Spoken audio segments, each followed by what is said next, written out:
Assim, você vê meu fundo, o guerreiro de terracota. Absolutamente, absolutamente. Nós o chamamos de primeiro imperador, mas o que é? Qin Shi Huangdi.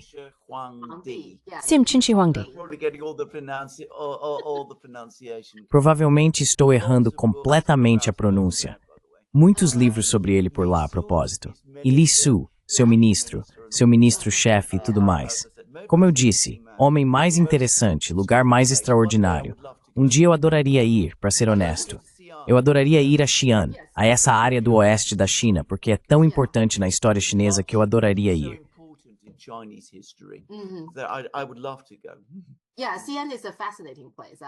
Sim, Xi'an é um lugar fascinante. Eu estive lá, mas gostaria de voltar também. Há tantos lugares que você pode ver. E você conhece os guerreiros de terracota? Em um momento, houve, eu acho, um turista alemão que realmente se vestiu, pintou o rosto e fingiu ser um dos soldados que estavam lá. Demorou um pouco até que alguém descobrisse isso.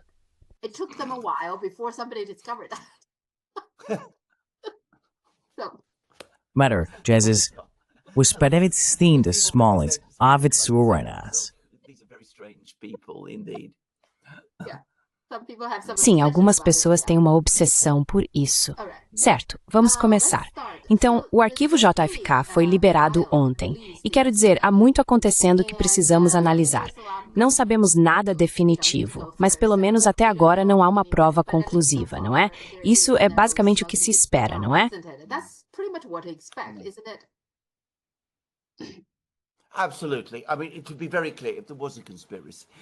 Absolutamente. Quero dizer, seria muito claro se houvesse uma conspiração. Se a CIA realmente tivesse decidido assassinar o presidente Kennedy, o que, pelo que sei, eles fizeram, dificilmente documentariam os fatos. Então, quero dizer, não é provável que vejamos evidências desse tipo nos arquivos. Mas você sabe, vamos obter bastante informação. Está cada vez mais claro o quão violento e instável Oswald era. E pessoas assim são, você sabe, bastante fáceis de manipular. E estava absolutamente claro que bem antes de ele supostamente assassinar Kennedy, as autoridades dos Estados Unidos estavam muito cientes dele e do que ele estava fazendo, e estavam mantendo um olhar atento sobre ele. E isso levanta muitas e muitas perguntas. Nunca teremos uma resposta final, mas chegaremos muito mais perto da verdade. E isso é sempre algo.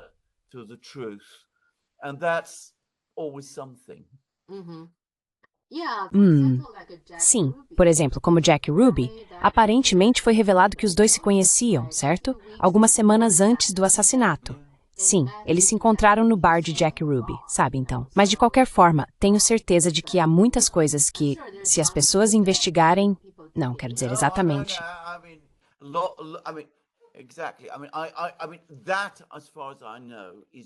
Quero dizer, isso, pelo que eu sei, é novo. Que Ruby e Oswald realmente se conheciam e já tinham se encontrado antes.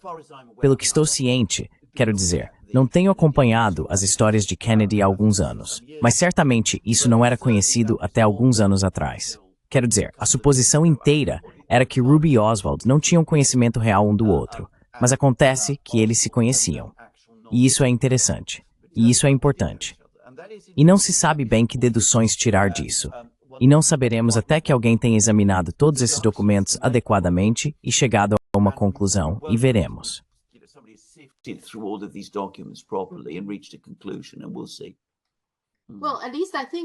Bem, pelo menos acho que podemos dizer agora que a narrativa oficial não se sustenta.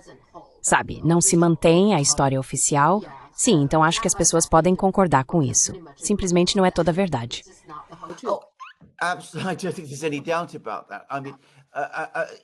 Eu não acho que haja qualquer dúvida sobre isso. Quero dizer, a única questão para mim é esta. Em primeiro lugar, houve uma conspiração e houve um acobertamento. Sobre isso, não há absolutamente nenhuma dúvida na minha mente. A única questão é esta. Foi um acobertamento de completa incompetência por parte das agências de segurança americanas que não estavam protegendo Kennedy adequadamente. Não tomaram medidas suficientes para controlar Oswald, que não estavam protegendo o desfile de Kennedy, todas essas coisas, ou estavam ocultando sua incompetência ou sua cumplicidade no assassinato dele. E eu acho que essa é a única questão no momento para a qual ainda não temos a resposta. Mas houve uma conspiração dentro dos serviços de segurança. Disso não há dúvida. Pode ter havido uma conspiração mais ampla, mesmo que tenha sido apenas negligência por parte dos serviços de segurança. Não se esqueça, isso não exclui uma conspiração mais ampla por outras pessoas. Quero dizer, Ruby definitivamente tinha conexões com o crime organizado, por exemplo, e talvez eles estivessem envolvidos nesse assassinato. E eu suspeito que há muito tempo há sugestões e pistas de que Oswald também tinha, aliás.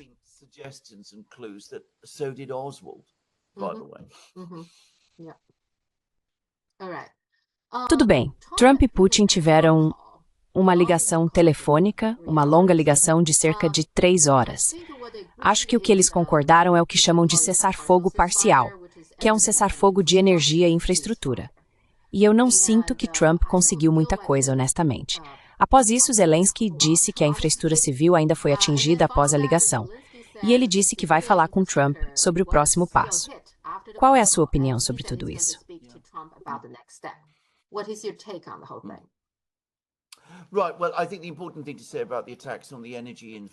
Certo.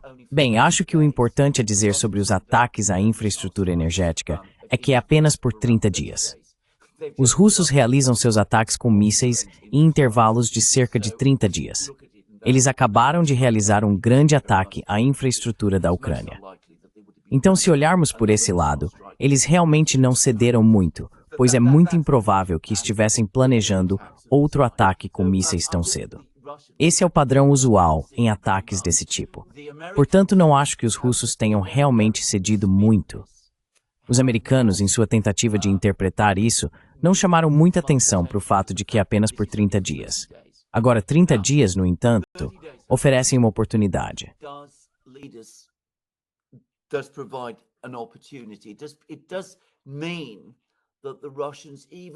Isso significa que os russos, mesmo que seja apenas uma concessão simbólica, deram a Trump algo com que sair. E a principal coisa que saiu dessa reunião, a coisa que está preocupando Zelensky, e eu suspeito que uma vez que eles entendam completamente, a coisa que vai realmente chatear os europeus, é que a discussão, o acordo entre Putin e Trump, o que realmente importa é que eles vão criar grupos de especialistas para estudar como resolver esse problema e que vão discutir a resolução desse problema bilateralmente. Na verdade, tenho o comunicado russo na minha frente. Vou apenas ler o parágrafo relevante. Os líderes confirmaram sua intenção de continuar os esforços visando alcançar um acordo na Ucrânia bilateralmente.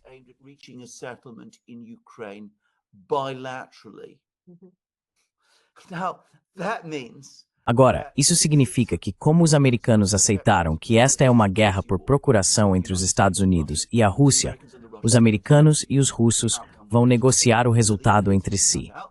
Assim, os europeus foram excluídos. Os ucranianos, até certo ponto, também estão sendo excluídos. E o número 2 de Putin, seu vice, Dmitry Medvedev, realmente aprofundou essa questão. Ele enfatizou o ponto em um tweet bastante agressivo que enviou hoje. Ele disse que a partir de agora são os Estados Unidos e a Rússia na sala de jantar. A Ucrânia está no menu. Então não será mais Ucrânia e Rússia. Será Estados Unidos e Rússia. E isso é a maior coisa. E agora que são os Estados Unidos e a Rússia, em vez de Ucrânia e Rússia, provavelmente vamos nos mover em direção à paz. Essa é a minha interpretação fundamental de toda essa situação.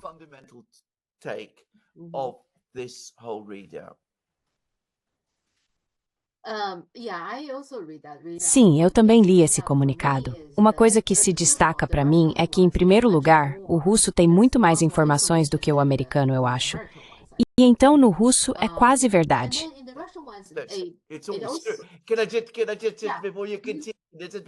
Posso só, antes de você continuar, isso é sempre o caso. Os americanos fornecem relatórios que dificilmente dizem algo se os americanos estão interagindo com qualquer uma das outras duas grandes potências, China ou Rússia. Então você tem que ir aos relatórios chineses e russos para descobrir o que foi realmente discutido. Quero dizer, quando você vê um relatório, por exemplo, entre Xi Jinping e o presidente americano, os relatórios americanos são mais ou menos assim. Os relatórios chineses são assim. É completamente diferente. Os relatórios russos, assim como os chineses, são sempre muito mais informativos do que os americanos.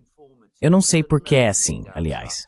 Talvez seja porque os americanos não queiram divulgar o fato de que, você sabe, os russos e os chineses estão apresentando posições que os americanos basicamente não querem admitir.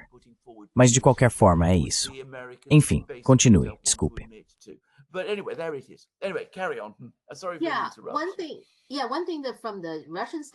Sim, uma coisa que se destaca do lado russo é que eles querem resolver isso.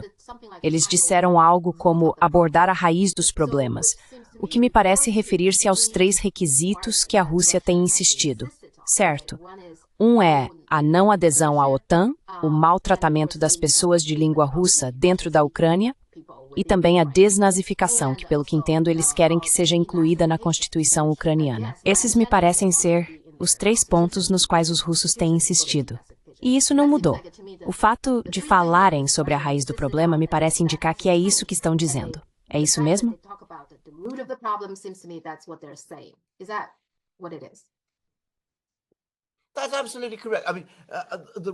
Isso é absolutamente correto. Quero dizer, os russos, Putin, não mudaram um centímetro. Ele foi para essa reunião com Trump e não concordou com o cessar-fogo de 30 dias que os americanos estavam pedindo. Ele disse, veja, você não pode concordar com o cessar-fogo. Os ucranianos não vão honrá-lo.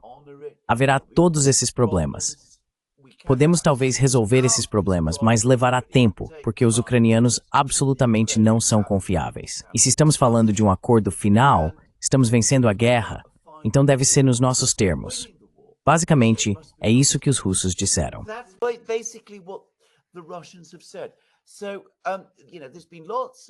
Então, você sabe, tem havido muita conversa e discussão sobre os russos fazendo concessões, sobre os russos estarem preparados para fazer grandes movimentos para encontrar os americanos no meio do caminho.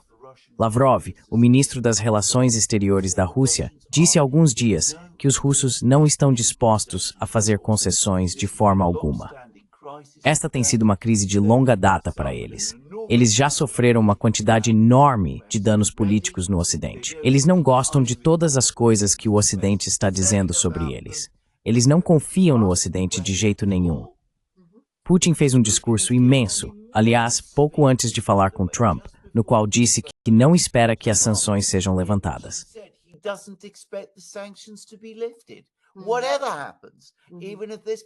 Seja o que for que aconteça, mesmo nesse ritmo, ele não espera que os americanos ou o Ocidente levantem suas sanções. Então os russos estão dizendo, veja, absolutamente, queremos paz, mas deve ser nos nossos termos. E eu digo qual é a minha previsão. Os americanos vão ceder.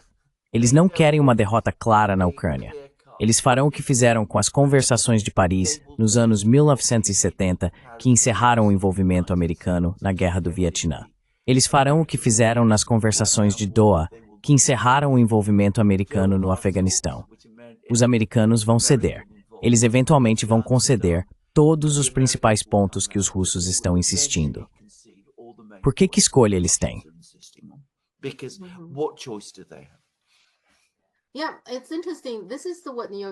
Sim, é interessante. Isso é o que o New York Times postou no X, na verdade em chinês. O New York Times é bastante ativo, você sabe, com sua versão em chinês e em inglês. De qualquer forma, aqui está o que o New York Times diz, que tipo de Ucrânia Trump quer? Mais parecida com a Bielorrússia ou mais parecida com a Polônia? Está claro qual cenário é do interesse da Ucrânia e qual cenário é do interesse dos Estados Unidos. Mas eu não sei qual cenário Trump acha que é do seu interesse pessoal. E essa é a coisa mais importante na Washington de Trump agora. Achei isso meio interessante.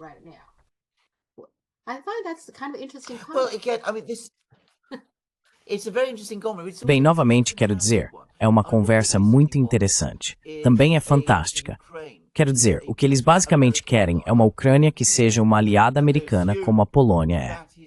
E eles assumem que isso está nos melhores interesses da Ucrânia, tentando transformar a Ucrânia em uma aliada polonesa, que, lembre-se, é uma aliada da OTAN. Isso destruiu a Ucrânia e levou a uma guerra com a Ucrânia. E, por extensão, os Estados Unidos estão perdendo. Se a Ucrânia puder sobreviver como aliada da Bielorrússia, isso é uma melhoria em relação à alternativa, que é sua derrota total. Então, quero dizer, isso mostra novamente o nível de irrealidade que existe. Sim, sim. the level of unreality there is. Yeah, yeah. But I think Mas eu acho que concordo com o que você disse, que no final os Estados Unidos vão dar aos russos praticamente tudo o que a Rússia quer. Quero dizer, como você disse, que alternativas eles têm, certo? What are the alternatives here? I mean, either Quais são as alternativas aqui? Quero dizer, ou você continua com a política de Biden, que acabará em derrota. Pode levar 1 ano, 2 anos, provavelmente não 2 anos, a propósito, dadas as realidades no terreno, e acabamos de ver esse desastre que os ucranianos sofreram. Claro, você aceita que não vai conseguir o que queria, que os russos vão conseguir a maior parte do que querem, mas você faz um acordo com eles agora antes de ficar sem nada.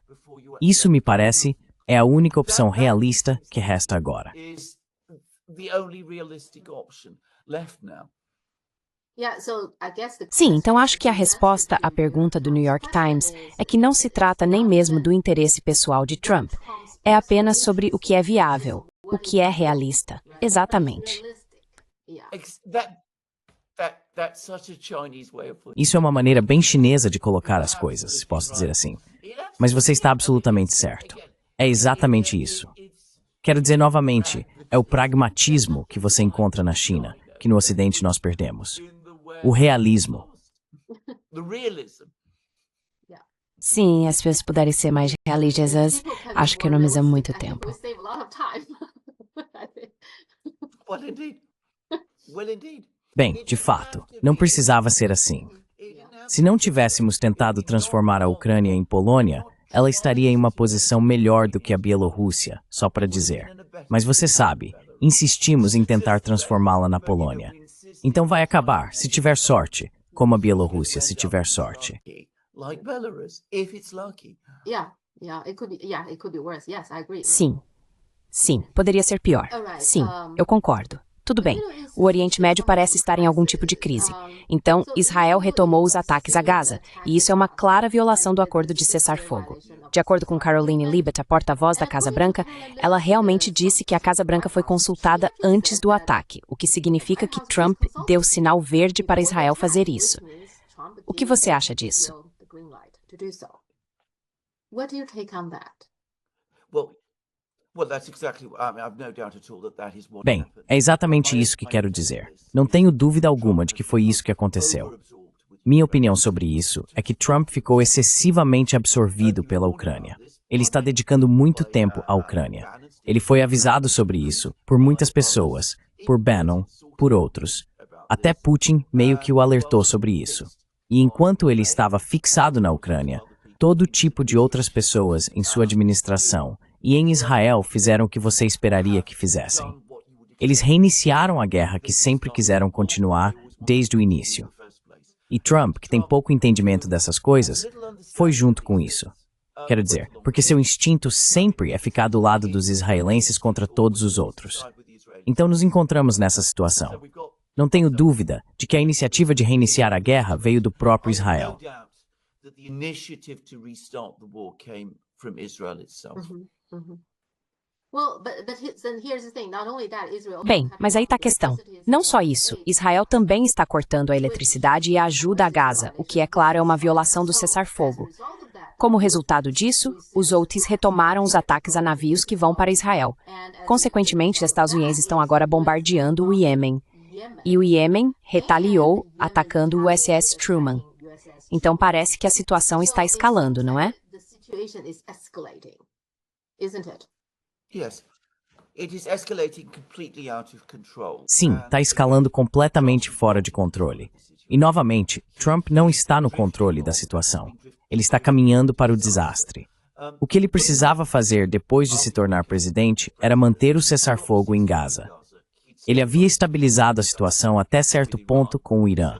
Ele disse que queria negociar com o Irã. Ele precisava manter Wyckoff, que é seu enviado bastante competente, totalmente ativo e engajado no Oriente Médio. Ele precisava deixar muito claro para os israelenses que se quebrassem o cessar-fogo, isso seria completamente inaceitável e que enfrentariam sua ira. And that they'd face his anger. And of course, instead of doing that, he lost interest. E claro, em vez de fazer isso, ele perdeu o interesse em toda a situação do Oriente Médio enquanto tentava alcançar a paz com Putin e com a Rússia, o que ele está achando muito mais difícil, suspeito, do que esperava.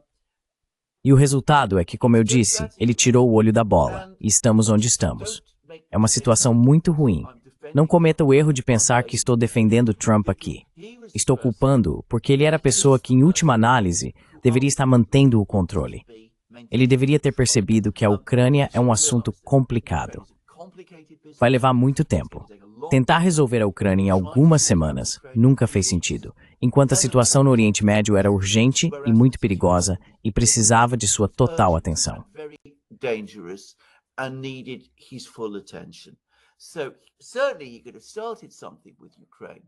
Certamente ele poderia ter iniciado algo com a Ucrânia, e eventualmente isso teria levado a alguma coisa. Mas ele deveria ter se dado pelo menos um ano e deveria ter se concentrado em manter as coisas sob controle no Oriente Médio. Porque você está absolutamente certo ao estabelecer a linha do tempo. Foram os israelenses que cortaram o fornecimento de eletricidade para Gaza e começaram a interferir no fornecimento de alimentos lá, que de fato romperam o cessar-fogo. Isso fez com que os Houthis respondessem.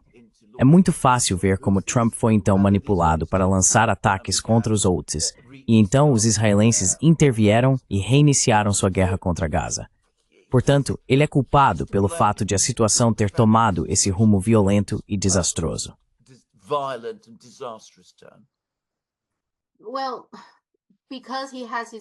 Porque ele está distraído, parece-me que neste momento 3 porta-aviões estão se dirigindo ao Oriente Médio. Sim, absolutamente. É possível que ele entre silenciosamente em uma guerra com o Irã? Quero dizer, esse é um risco real, não é?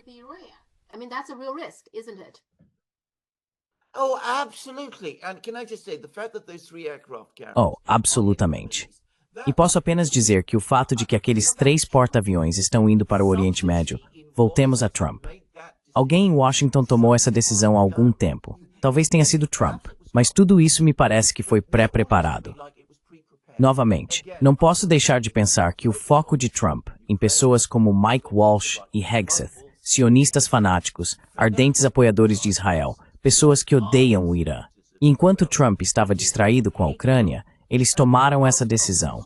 E vemos toda a forma como a coisa se desenrolou. Não quero sugerir, a propósito, que eles estão sendo desleais a Trump.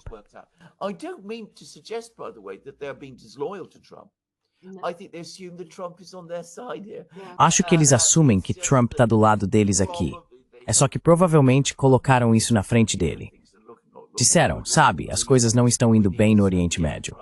Precisamos enviar os porta-aviões. Ele não fez as perguntas que precisava fazer. Isso não é o que Trump faz. Ele não perguntou, por que estamos enviando os porta-aviões? Qual é a inteligência? Ele não dedicou as horas de tempo que precisava.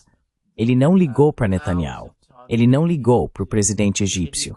Ele não ligou para o emir do Catar. Ele não fez nenhuma dessas coisas. E o resultado é que estamos onde estamos.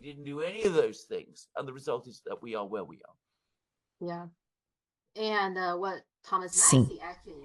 E o que Thomas Massie realmente destacou, acho que ele resume de forma bastante interessante. Ele disse que assim que paramos de gastar 50 bilhões de dólares por ano no Afeganistão, começamos a gastar 50 bilhões por ano na Ucrânia. Veja para onde vão os próximos 50 bilhões por ano quando pararmos de enviá-los para a Ucrânia. Isso parece uma possibilidade real. Vamos amarrá-lo no Oriente Médio, não é?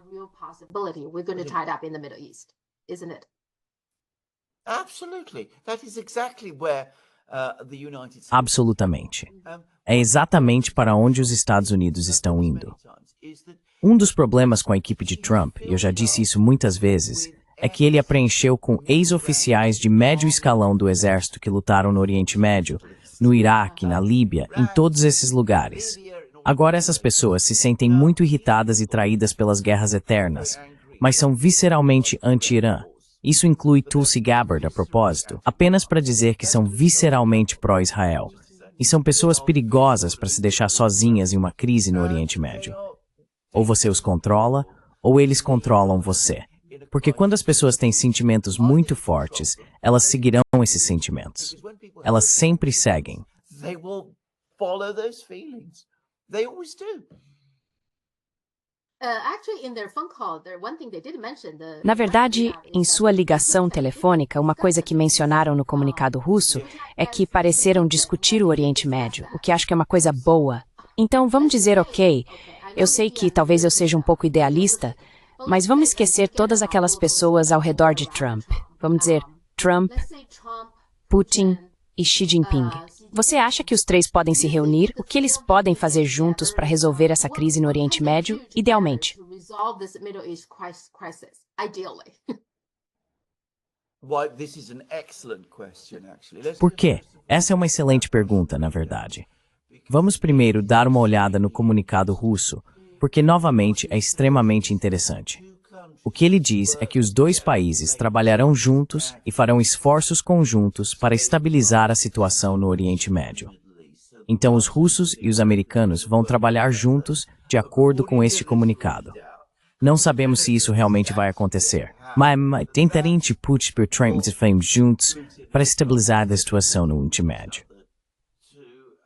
Stabilize the situation in the Middle East. It also talked about nuclear proliferation and Também falou sobre a proliferação nuclear e a necessidade de, você sabe, prevenir isso, o que novamente sugere que Putin está repetindo o que aparentemente é uma oferta russa já existente para mediar entre os Estados Unidos e o Irã. Só dizendo, há muitos indícios de que os russos têm proposto isso. Então os russos estão dizendo a Trump que há uma bagunça no Oriente Médio. Claro, eles não vão dizer a ele que é a bagunça dele. Eles dirão que há uma bagunça no Oriente Médio. Deixe-nos trabalhar com você para tentar resolver isso. Agora, os russos têm uma certa influência no Oriente Médio, mas eles não são a grande potência no Oriente Médio. A grande potência no Oriente Médio ainda é, aliás, os Estados Unidos. Temos que ser francos sobre isso. O Irã está em termos muito bons com a Rússia. Iran is on very good terms with Iran. Russia is on very good terms with Iran. Russia has Desculpe, a Rússia está em termos muito bons com o Irã. A Rússia está em termos muito bons com o Irã. A Rússia tem boas relações com a Arábia Saudita e também tem boas relações com o Egito, outro jogador importante. Irã e Egito são ambos membros do BRICS. Quem é o maior e mais poderoso país do BRICS? É a China. Junte todos eles, e talvez você possa começar a avançar as coisas.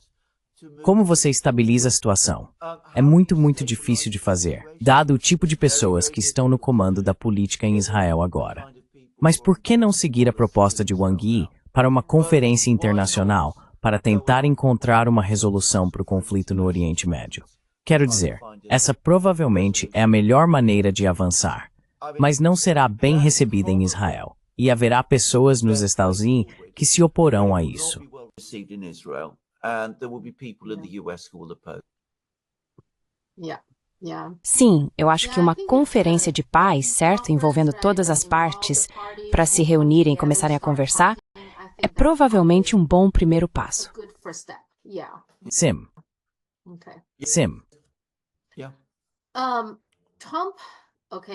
Sim, Trump. Ok, a guerra das tarifas. Ele ainda pretende introduzir essas tarifas recíprocas, como eles chamam, para entrar em vigor em 2 de abril.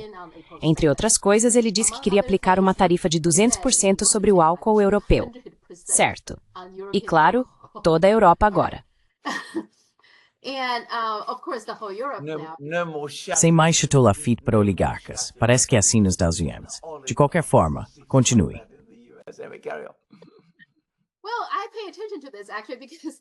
Bem, eu presto atenção nisso.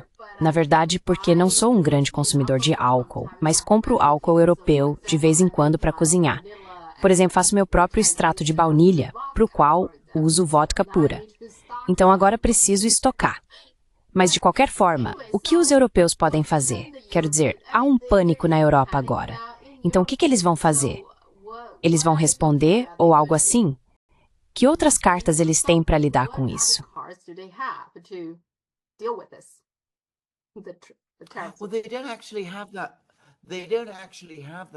Bem, eles na verdade não têm tantas cartas assim, porque embora os europeus gostem de dizer isso, na verdade não há um grande desequilíbrio comercial entre os Estados Unidos e a Europa. pois a Europa importa serviços americanos dos Estados Unidos. A realidade é que a Europa tem um superávit significativo com os Estados Unidos no comércio de bens. E tarifas são realmente sobre bens.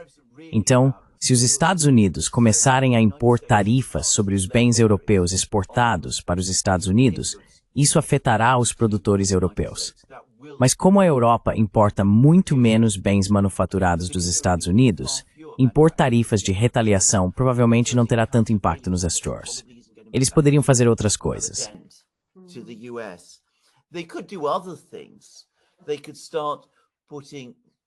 Eles poderiam começar a impor restrições às plataformas de mídia social americanas, por exemplo. E eles poderiam, em teoria, fazer essas coisas. Mas o problema que eles têm nesse caso é que não há plataformas de mídia social europeias para substituí-las. E sabemos que configurar coisas assim leva tempo. E o que você vai fazer nesse meio tempo? Vai privar os europeus de todas as plataformas de mídia social. Então, a realidade aqui é que o equilíbrio de vantagem está muito do lado americano, mesmo que os europeus queiram negar isso.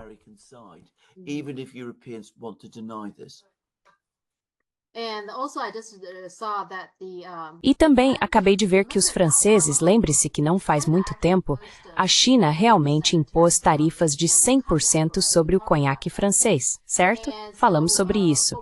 E então, por qualquer motivo, os franceses agora decidiram, acho que a pedido do lobby do conhaque, que o ministro das Relações Exteriores da França visitará a China para falar exatamente sobre isso.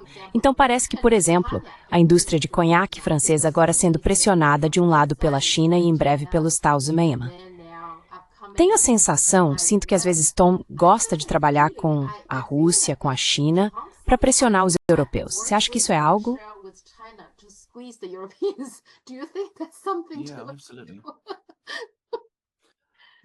Sim, absolutamente.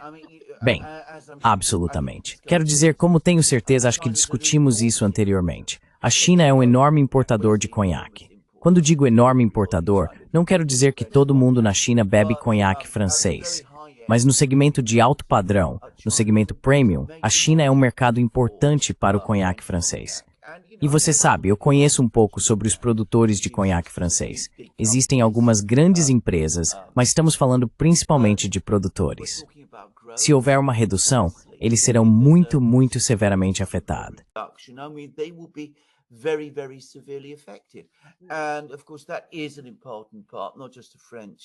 E claro, isso é uma parte importante, não apenas da economia francesa, mas talvez mais da sociedade francesa.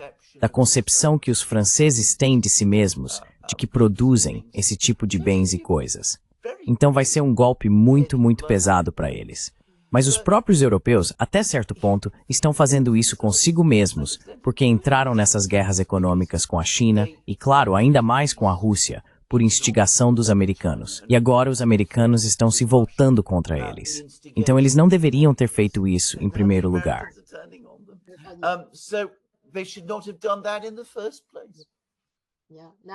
Sim, agora eles estão em uma situação difícil. Vamos ver como eles lidam com isso.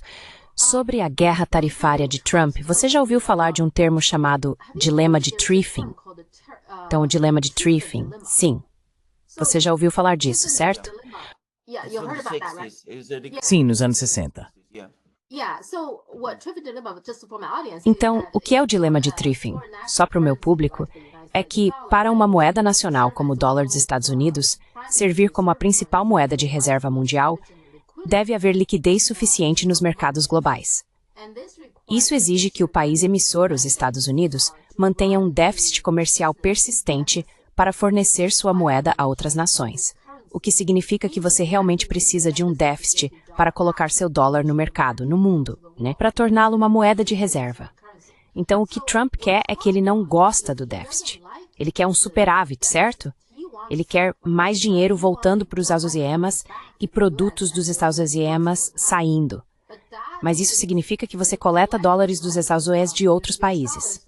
Bem, então outros países não têm o dólar. Eles tentarão encontrar outras moedas para negociar. Então você vê, há um dilema, certo? Há um conflito aí. Você acha que Trump pensou nisso? Sabe, pensou em tudo isso? I'm sure he hasn't. Tenho certeza de que ele não fez isso. Tenho certeza de que tudo sobre a forma como Trump está trabalhando sugere para mim que essa administração está improvisando. Por um lado, eles querem que o dólar continue sendo a moeda de reserva mundial e querem que os Estados Unidos tenham superávites. Eles querem coisas contraditórias. Eles querem reindustrializar os Estados Unidos. Eu entendo muito bem o que isso implica. Mas eles querem políticas que são contrárias à reindustrialização, porque um dos efeitos das tarifas, por exemplo, será fortalecer o dólar. Este é o curto prazo, o que tornará mais difícil para os Estados Unidos exportar. Então eles querem todas essas coisas diferentes e contraditórias.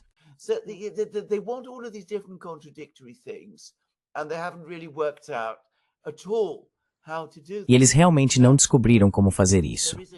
Agora, há um bom argumento para dizer que os Estados Unidos deveriam pensar em se afastar de uma situação em que o dólar é uma moeda de reserva. Lá nos anos 40, John Maynard Keynes, que foi o representante britânico na Conferência de Bretton Woods, alertou os Estados Unidos sobre tudo isso. Ele disse: "Vocês realmente querem que sua moeda seja a moeda de reserva mundial? Vocês entendem completamente o que isso significa. Por que não criamos uma moeda artificial, o Bancor, que será a moeda de reserva mundial para que o dólar não seja uma moeda de reserva?"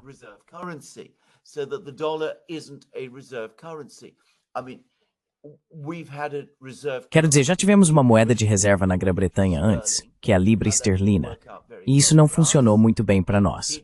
Isso causou a desindustrialização na Grã-Bretanha, sabe, de ser a maior potência industrial do mundo em meados do século XIX. Já na década de 1940, tínhamos sido superados por muitos outros países. Então, vocês realmente querem passar por esse padrão? Mas os americanos disseram, absolutamente, insistimos que o dólar deve ser a moeda de reserva. E com o tempo, teve exatamente o efeito que Keynes e Triffin disseram que teria.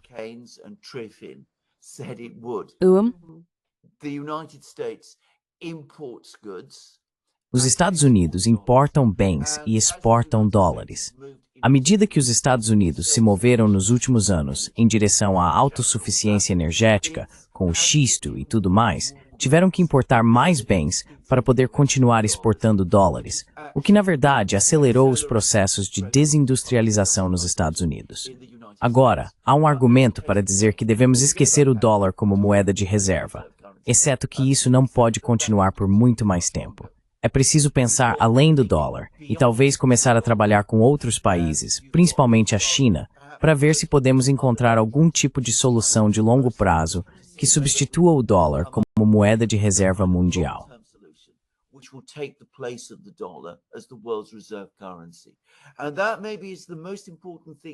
E isso talvez seja a coisa mais importante que você precisa fazer se realmente está sério sobre reindustrializar. Esqueça as tarifas, esqueça todas essas outras coisas. Concentre-se nesta questão central, que é o que o dólar está fazendo com você. Pode parecer que está te fortalecendo, mas é como um vício no final das contas. Você se sente bem enquanto está tomando a droga, mas com o tempo isso está te enfraquecendo. O problema é que os americanos nem conseguem ver isso agora, porque ainda continuam a pensar no dólar como o símbolo da força americana. E o fato de que todo mundo ao redor do mundo usa o dólar é o símbolo da força americana.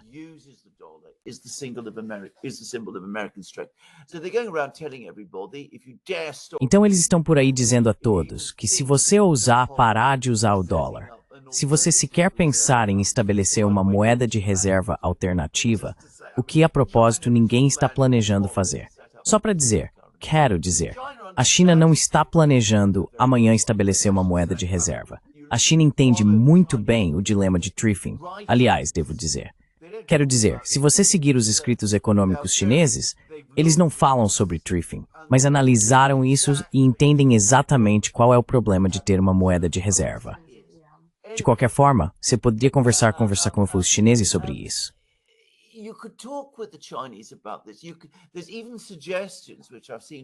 Há até uma sugestão, que vi de algumas pessoas, de que se os Estados Unidos quiserem se afastar do sistema de moeda de reserva, de manter o dólar como moeda de reserva, poderiam até considerar se juntar aos BRICS, porque você sabe, todas essas plataformas estão sendo estabelecidas através dos BRICS, que estabelecem mecanismos alternativos que vão além das moedas de reserva.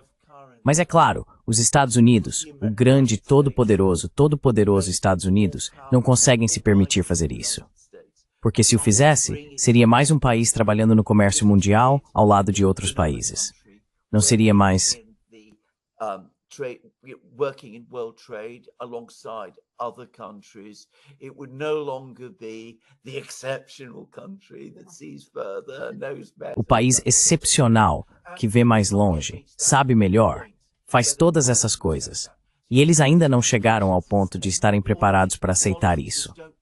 Então você vê todas essas contradições, todas essas políticas que realmente não fazem sentido.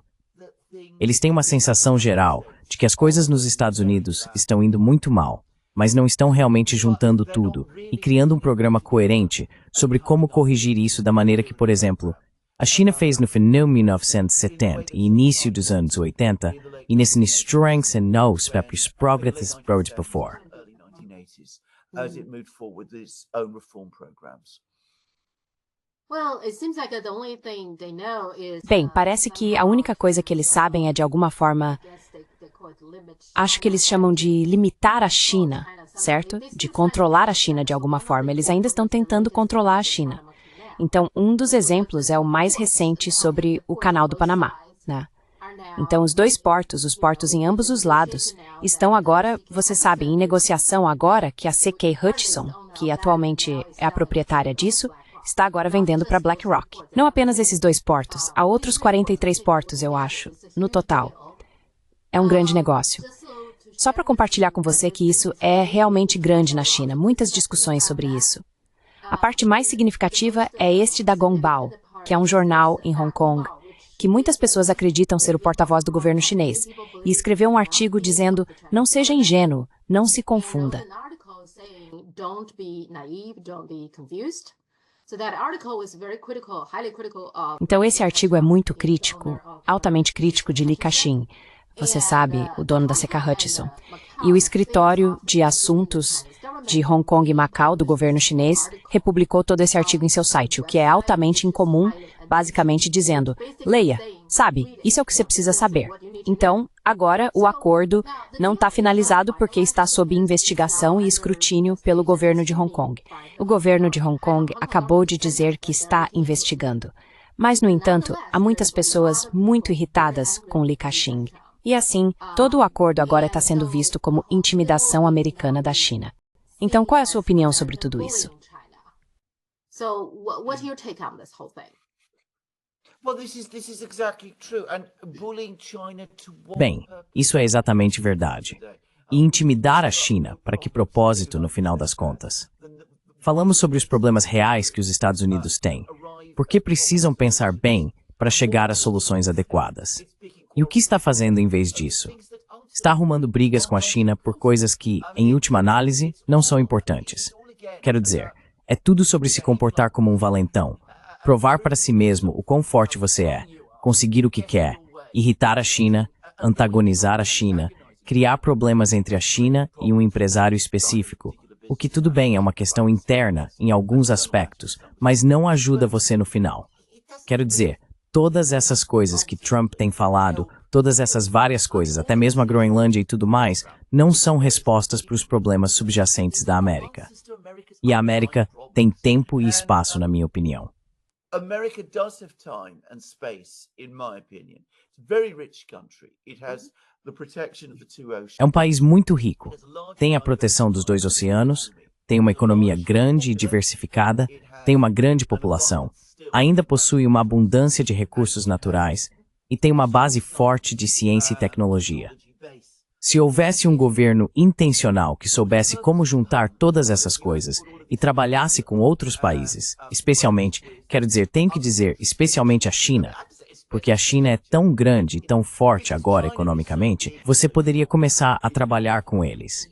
Então, você poderia reverter a situação nos Estados Unidos. Você poderia colocar as coisas em ordem.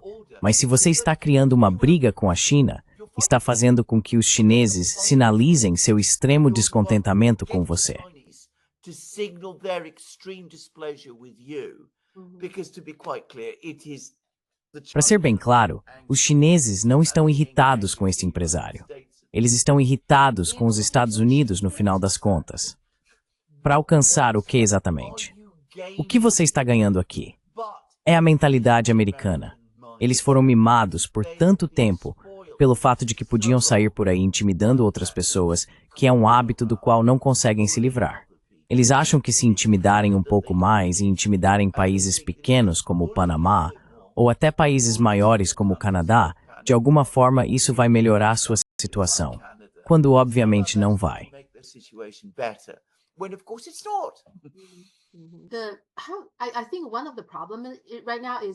Acho que um dos problemas agora é que não está claro para mim que tipo de relacionamento os Estados Unidos e a China têm. Porque, durante a Segunda Guerra Mundial, você poderia dizer, sabe, quem é o inimigo, certo? Você tinha uma guerra quente com a Alemanha, Isso é claro. E então você teve a Guerra Fria com a União Soviética, onde os dois países praticamente não faziam muitos negócios, cada lado por conta própria. Agora, temos uma situação em que a China e os Estados Unidos ainda estão fazendo muitos negócios juntos, mas claramente os Estados Unidos estão muito desconfortáveis com tudo sobre a China. Então, o que exatamente? Quero dizer, há uma guerra acontecendo, claramente uma guerra tecnológica, uma guerra tarifária, uma guerra comercial, todos os tipos de guerras acontecendo. Quero dizer, não uma guerra de campo de batalha real, mas que tipo de relacionamento os Estados Unidos e a China têm agora? Você tem palavra para isso?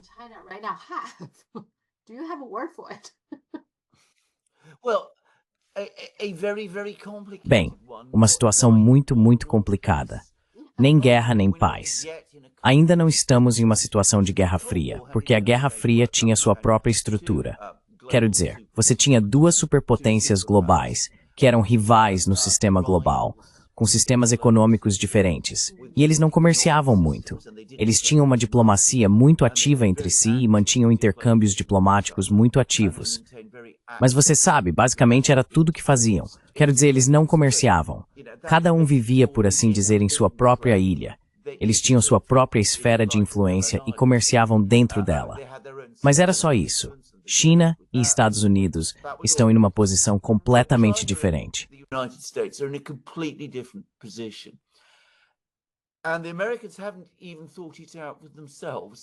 E os americanos nem sequer pensaram entre si sobre o que exatamente querem da China. Quero dizer, eles não pensaram. Na verdade, eles têm esse tipo de sentimento visceral de que porque a China é esse grande país e os ultrapassou como a maior economia do mundo, o que de fato aconteceu, isso de alguma forma viola o que os americanos acreditam ser a ordem natural das coisas, que é que a América está sempre no topo e todos os outros estão abaixo deles. E eles de alguma forma têm esse sentimento de que devem reagir contra isso. Está tornando sua política em relação à China cada vez mais bizarra e irracional. Quero dizer, quando a China era pobre, sabe, há 50 anos, era muito mais fácil para os Estados Unidos.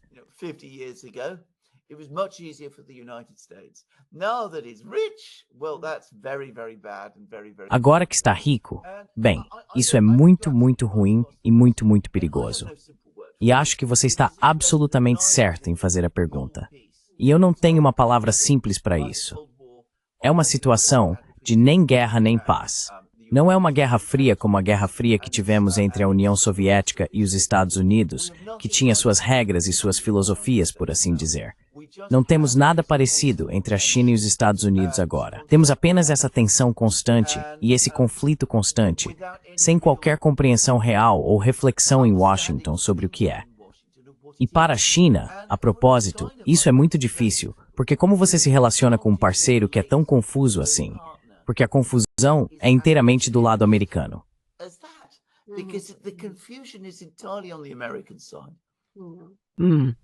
Agora, em relação a Li Ka-shing, só quero compartilhar com você que ele é realmente muito odiado. Na verdade, não é. Eu sei. Ele é muito impopular aqui na Grã-Bretanha também. A propósito, só para constar.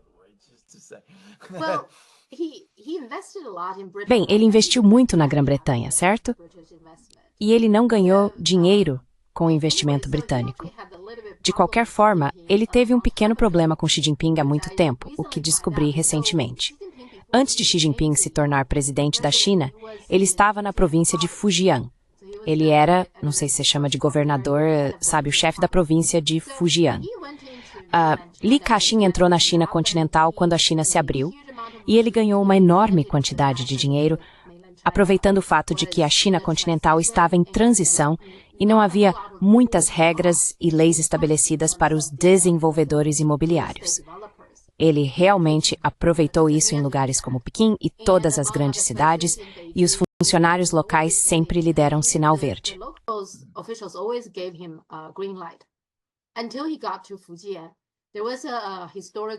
Até ele chegar a Fujian, havia um antigo bairro histórico onde ele queria construir um prédio alto. E Xi Jinping disse não. Acho que isso deve tê-lo chateado muito, porque em Pequim, Xangai e em todos os outros lugares eles o tratavam como um rei. E aqui você tem Xi Jinping dizendo, não, você não pode construí-lo lá, é um bairro histórico. Quando descobri, na verdade passei a ter mais respeito por Xi Jinping, porque uma coisa que ele fez em Pequim, que eu realmente odeio, é que havia um bairro histórico no centro de Pequim. Ele desenvolveu tudo e destruiu muito do caráter do antigo bairro, por nada. Entre outras coisas, havia um McDonald's no coração de Pequim. Na época era o maior McDonald's do mundo e era como um ponto turístico.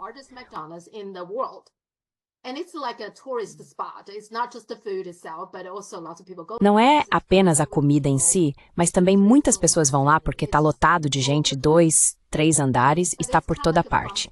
Mas é meio que um lugar divertido para muitas crianças irem. Jovens vão lá e ao lado está um bairro mais antigo, sabe?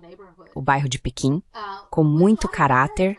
E ele basicamente demoliu toda a área e construiu como uma caixa, sabe? Aqueles tipos de edifícios modernos típicos, que se você for hoje, não tem caráter nenhum. Então eu realmente odeio esse projeto. Não sou a única pessoa em Pequim que odeia esse projeto.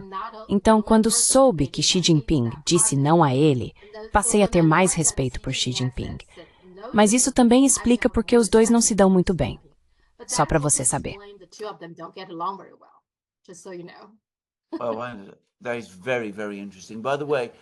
Isso é muito, muito interessante.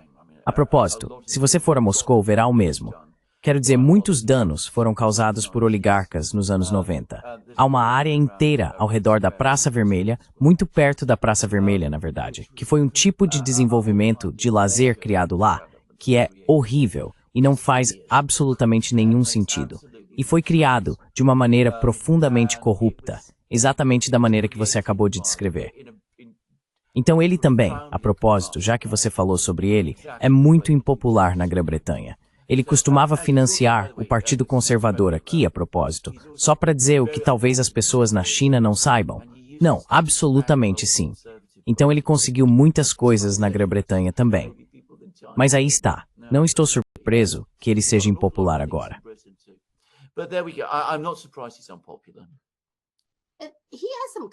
Ele tem algum título, certo? A rainha deu a ele um título, para que ele seja chamado de Sir ou algo assim.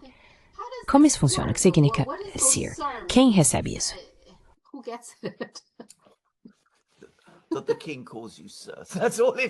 Que o rei te chame de senhor. Isso é tudo que significa. Era uma vez, isso realmente significava algo. Significava que você era uma pessoa de considerável eminência e coisas do tipo.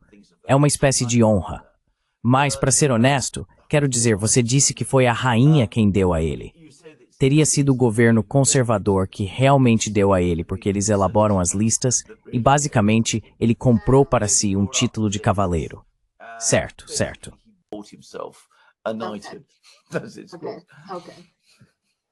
Certo, sim. Eu não sabia disso. Eu não sabia que ele era próximo ao Partido Conservador. Ah, sim, ele estava. Absolutamente. Bem, ele não era próximo do Partido Conservador. Ele estava pagando dinheiro em troca de, quero dizer, é exatamente como parece que ele estava fazendo. Na China, ele estava indo a lugares, fazendo o que queria fazer. As pessoas estavam deixando ele fazer isso. E ele encontrou seus amigos e comprou alguns deles. Pelo menos na Grã-Bretanha ele fez isso. Sim.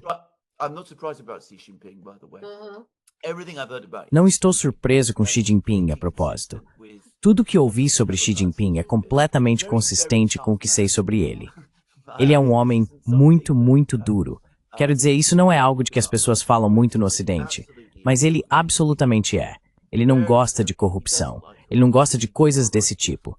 E posso ver absolutamente como ele pode ter mostrado a porta para, como chamamos, Li Ka-shing. Sim, aí está. Mas de qualquer forma, aí estamos. Outro oligarca na Grã-Bretanha que passou por cima de nós e fez todo tipo de coisas. E tem sido exatamente a mesma coisa.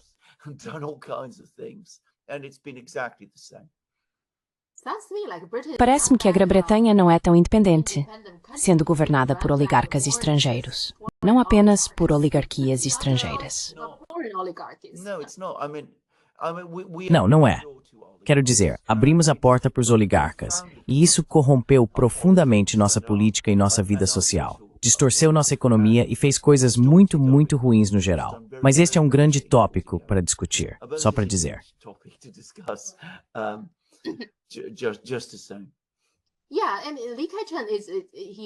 Sim, e Li Ka-shing, ele é absolutamente terrível. Você sabe, ele aumenta os preços dos imóveis em Hong Kong e é muito manipulador, como, por exemplo, com os ambientalistas e os amantes dos animais. Ele os usaria para parar projetos de construção, dizendo, oh, você sabe, você prejudica o ecossistema disso e daquilo, mas na realidade não tem nada a ver com o meio ambiente.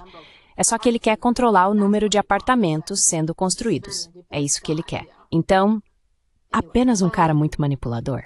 Sim. De qualquer forma, Sam Altman, quero dizer, falando sobre a guerra, certo? A guerra tecnológica aqui. Então, Sam Altman agora quer que o governo dos Estados Unidos proíba todas as IAs da China. E claro, não faz muito tempo a Meta estava fazendo lobby fortemente para banir o TikTok, certo? E então podemos dizer que as empresas dos Estados Unidos realmente não acreditam na competição justa. Então, não estamos realmente em um país capitalista.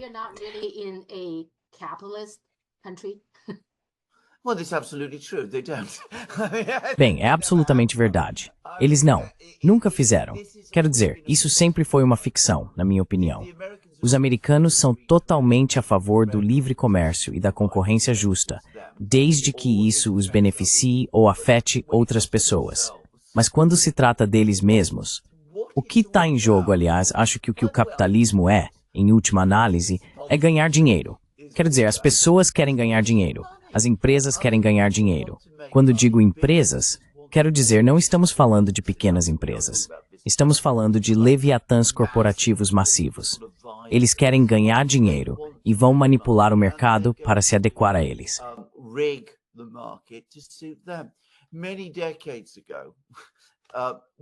Muitas décadas atrás, quando eu era um homem muito jovem, trabalhei por um tempo em um escritório de advocacia que prestava serviços para a indústria musical. Quero dizer, a indústria da música rock, mesmo que eu deteste música rock, nunca vou entrar nesse assunto. Uma das coisas que descobri muito rapidamente é como os públicos na música eram completamente manipulados. Havia decisões tomadas pelas gravadoras para tornar certos grupos de rock imensamente populares. Fui informado, e não vou nomear porque ainda existe, sobre um grupo de rock em particular que era completamente desconhecido naquela época.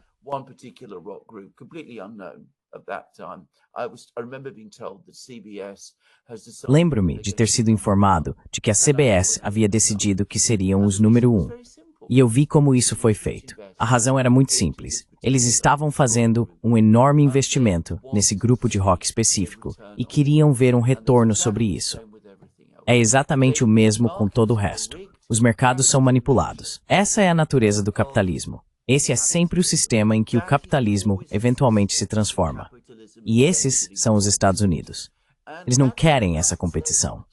Certamente não querem competição da China, porque sabem que no final das contas, os chineses são melhores nisso do que eles.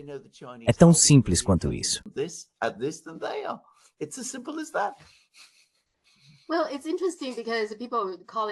Bem, é interessante porque as pessoas chamam a China de um país comunista, mas na verdade o governo chinês incentiva a competição. Se você olhar para qualquer indústria na China, como a internet, sabe? Diferentes plataformas, há pelo menos 7 ou 8 plataformas competindo entre si. Você olha para a indústria de veículos elétricos. Há muitos carros elétricos que estão todos competindo ferozmente uns com os outros. Telefones, esse é outro exemplo. Há sempre muita competição acontecendo, o que eu acho que explica para eles lançam IA. Há muitas empresas fazendo IA também, com diferentes modelos de IA.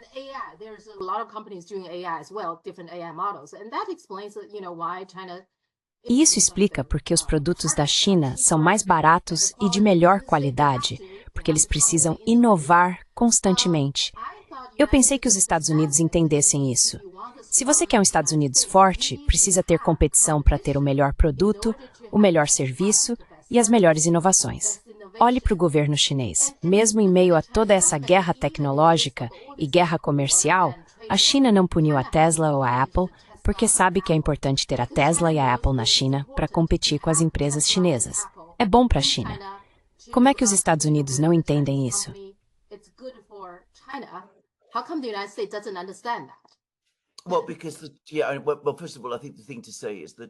Bem, antes de tudo, acho que é importante dizer que o governo chinês tem uma filosofia econômica e social completamente diferente em comparação com o que se tem nos Estados Unidos. Eles não são motivados pelo lucro da mesma forma. Eles são motivados pelo produto, pelo, se preferir, sistema de bem-estar, pelo bem-estar maior da sociedade chinesa. Isso não é verdade na mesma medida nos Estados Unidos. Então você tem uma perspectiva completamente diferente. Nos Estados Unidos, como eu disse, é um sistema que tem se transformado cada vez mais em um grupo pequeno e restrito, especialmente no setor de tecnologia. Um grupo muito restrito de pessoas que basicamente querem ganhar o máximo de dinheiro possível e manipularão o mercado a seu favor.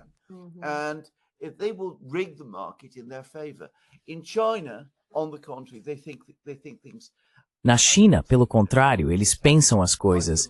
Não quero, começar a atribuir rótulos ideológicos a isso, mas eles ainda são treinados no pensamento marxista, se posso colocar dessa forma. Eles entendem os mercados melhor de certas maneiras e o papel que os mercados têm, porque são treinados para pensar dessa forma. E a concepção deles do que querem alcançar é diferente do que se vê nos Estados Unidos. Então, absolutamente, é por isso que há competição na China. E sim, você está absolutamente certo.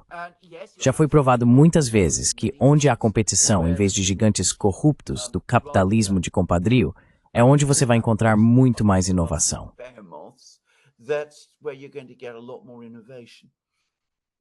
A China faz. A China faz. Os Estados Unidos não. Os Estados Unidos pensam de uma maneira diferente. Acho que o fato de o governo dos Estados Unidos ser tão protetor com suas empresas, quero dizer, protetor, tenho que usar essa palavra, eles são muito protetores de um pequeno número de empresas. E isso, no geral, está prejudicando os Estados Unidos porque você sufoca a concorrência. Quero dizer, olhe para a Boeing, por exemplo, certo? Eles estão tão confortáveis. Eles não sentem a necessidade de inovar, certo? Exatamente, eles não estão fazendo avanços, então sim.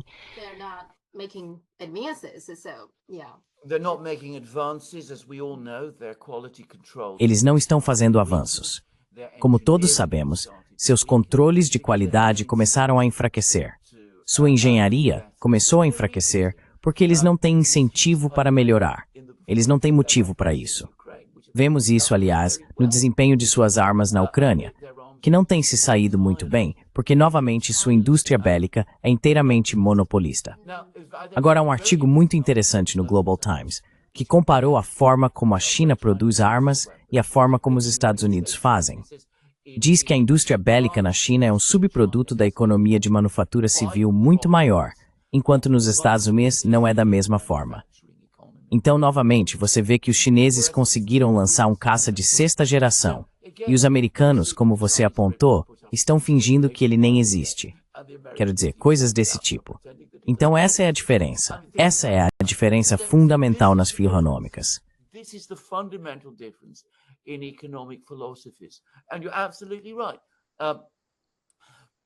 E você está absolutamente certo. Proteger grandes instituições corporativas dessa forma, para que se concentrem na extração de riqueza, em vez de na produção de riqueza, acabará por minar suas capacidades tecnológicas e de manufatura. O melhor economista que discute isso muito bem é Michael Hudson. A propósito, fizemos programas com ele no Duran, mas ele escreve sobre isso o tempo todo e fala sobre isso o tempo todo. Ele aponta que muito disso foi entendido por economistas do século XIX, mas eles não são mais lidos no Ocidente, porque a culminação do pensamento econômico no século XIX foi Marx, que basicamente reuniu tudo. E Marx, é claro, um escritor proibido no Ocidente. Ele não é mais ensinado nos departamentos no Ocidente, o que a propósito costumava ser até a década de 1960.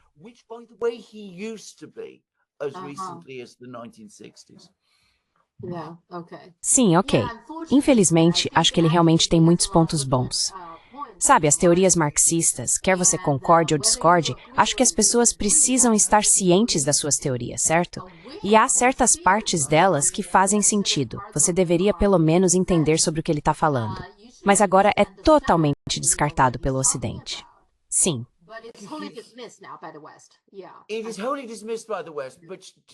É completamente descartado pelo Ocidente. O que não significa apenas que Marx não é lido, mas também que todos os outros economistas daquela época, como Friedrich List, por exemplo, também não estão sendo lidos. Porque todo esse corpo de pensamento econômico no Ocidente que explicava essas mesmas coisas, que você precisa de competição, que a menos que a sociedade ou o governo ou o que quer que seja desempenhe um papel em manter essa competição, você vai se degradar em direção ao monopólio. O monopólio leva à oligarquia. Tudo isso já foi discutido, pesquisado e pensado.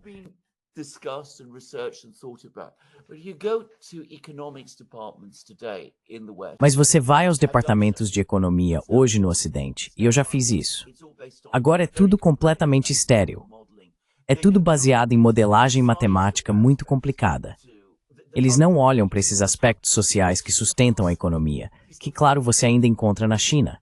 Acho que na China, aliás, talvez Marx desempenhe um papel nisso, mas suspeito que também haja, dentro da sociedade chinesa mais ampla, tradições e aspectos culturais que desempenham um papel nisso, o que você sabe não é tão fácil para nós entendermos no Ocidente.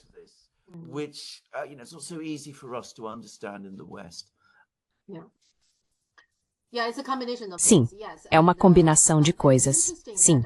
E é interessante que as ideias marxistas muitas vezes se encaixam bem com algumas partes da sociedade chinesa. É meio interessante. Mais uma coisa, a Radio Free Asia e a Voice of America estão sendo fechadas, e esse é outro tópico sobre o qual muitas pessoas estão falando na China. Então é bem-vindo pelas pessoas na China e acho que provavelmente ao redor do mundo. O que sinto é que Donald Trump e Elon Musk não acreditam nesse tipo de abordagem ideológica tentando influenciar as pessoas dessa forma, esse tipo de propaganda. Mas também acho que eles provavelmente estão corretos ao perceber que esse tipo de mídia tradicional não é mais tão eficaz, não é? Correto.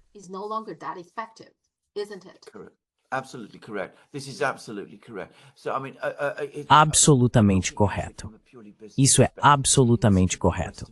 Então, quero dizer, olhando de uma perspectiva puramente empresarial, é um completo desperdício de dinheiro. Não está alcançando os resultados que alcançava antes. Então, acho que isso é absolutamente verdade. Dito isso, é bom que essas coisas horríveis, estejam sendo encerradas. Já estava na hora, na verdade. E a coisa a sempre lembrar sobre todas essas entidades de mídia horríveis, que na verdade não são entidades de mídia, é que elas também moldam a opinião nos Estados Unidos e no Ocidente, no sentido de que as pessoas que as dirigem estão politicamente e ideologicamente comprometidas com uma certa causa, e elas têm influência nos próprios Estados Unidos. Então, fechá-las tira o tapete debaixo dessas pessoas.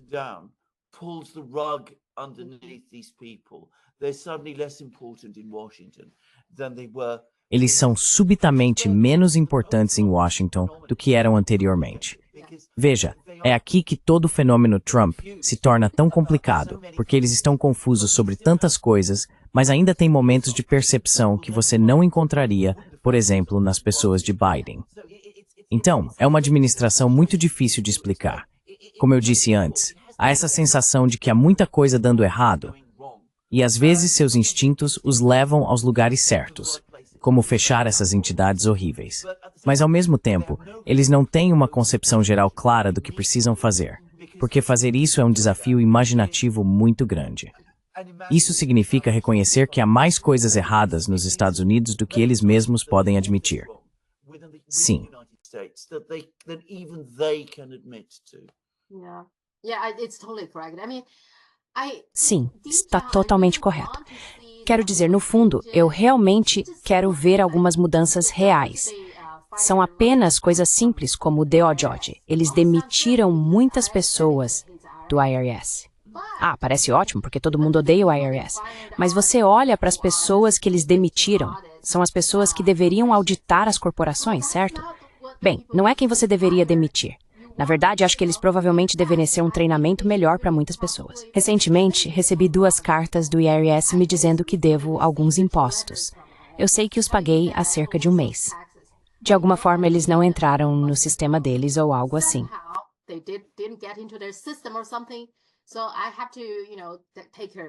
Então, eu tenho que, você sabe, tirar capturas de tela dos pagamentos que fiz e depois trabalhar com minha contadora.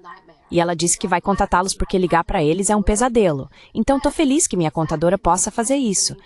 Mas é realmente esse tipo de coisa onde eles precisam de uma reforma real para treinar melhor as pessoas, fazer o sistema funcionar melhor, sabe, essas coisas, e não apenas demitir pessoas. Mas isso não é o que eles estão fazendo, sabe, com o IRS, por exemplo. Ah, é tão lamentável. Acho que você está certo ao dizer que ele é como um Gorbachev, que vê alguns problemas, mas não parece ter uma noção de como resolver o problema, certo?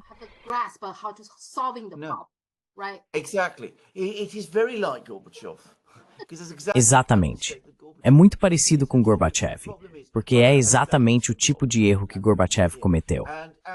E veja, o problema é que, aliás, eu tive exatamente o mesmo problema com a Receita Federal aqui.